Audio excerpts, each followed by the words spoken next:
We've got 5 types of maps that every genealogist should be using.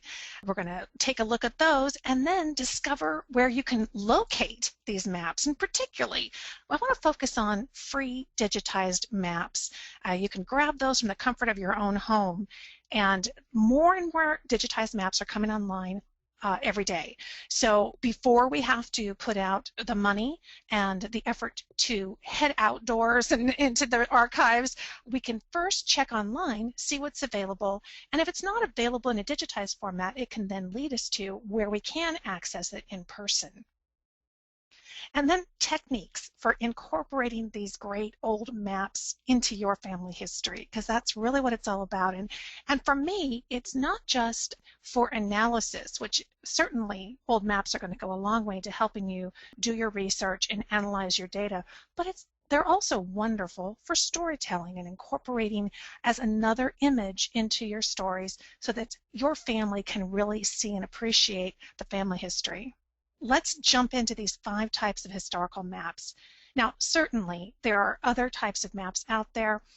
Boy, if we could just sit down together and spend the whole day, we could cover a lot of material, but we're going to try to cover as much as possible. And I think that these are 5 of some of the most important map types for you to take a look at.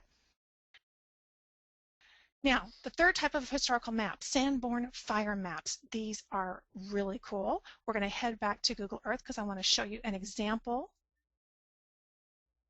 And let's head to the Sanborn. I'm going to turn on the map overlay that I've created so you can take a look. These were created by the Sanborn company. They were for fire insurance purposes. And what they wanted to do was go through the cities and mark every single building. And they put a lot of information on here. Here is the map of where my great-grandparents lived. There's a lot of information. If we zoom in here, it'll say the type of building that it was, the street name. These numbers along the curb are the house numbers or the dwelling numbers, part of the address.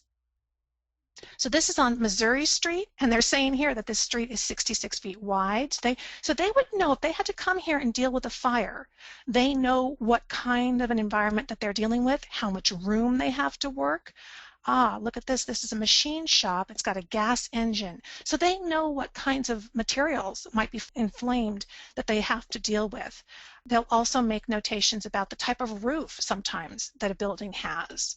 And as you can see, this is the same exact kind of overlay as we did with the county map.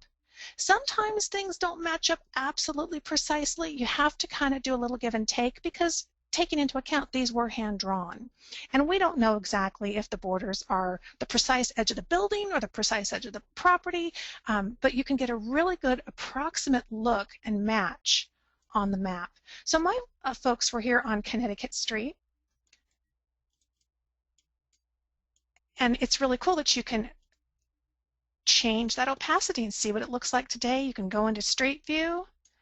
But the Sanborn fire maps are a wonderful resource and something that can be included and used on Google Earth. Let me head back here. Here's the screenshot so you can see again. You can add a Sanborn map if you've saved it to your hard drive.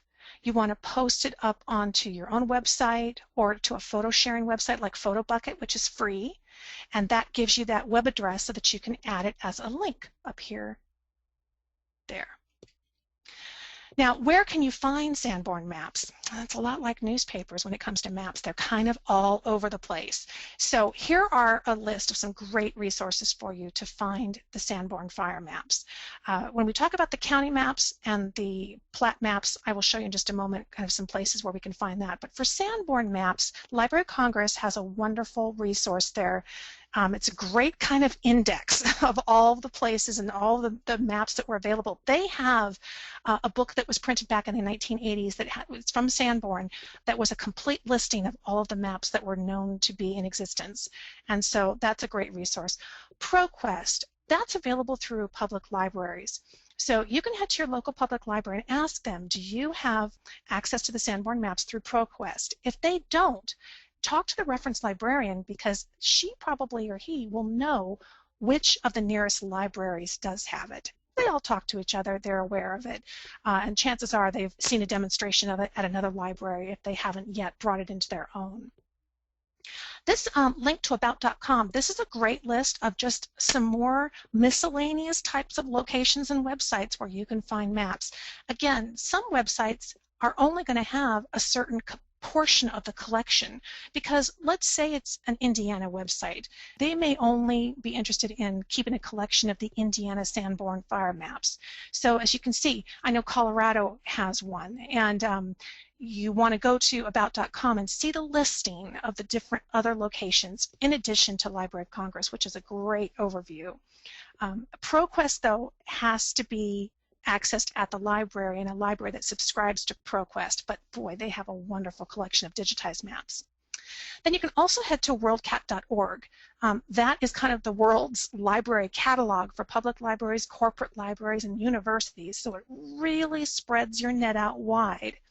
Do a search for Sanborn fire maps, and you can add maps and maybe the state, the town, whatever it is you're looking for in your search. Also on WorldCat there, once you've run your search, be aware that there is a little column on the left-hand side where you can actually check maps to narrow down the results. And finally, of course, google.com would be a great place to go. I would recommend doing the search of Sanborn fire. Put that in quotation marks so that you use that as an exact phrase, that phrase must be included in any results that you get. And then you could have the word map and also the state or the city that you're looking for. Include that in your search.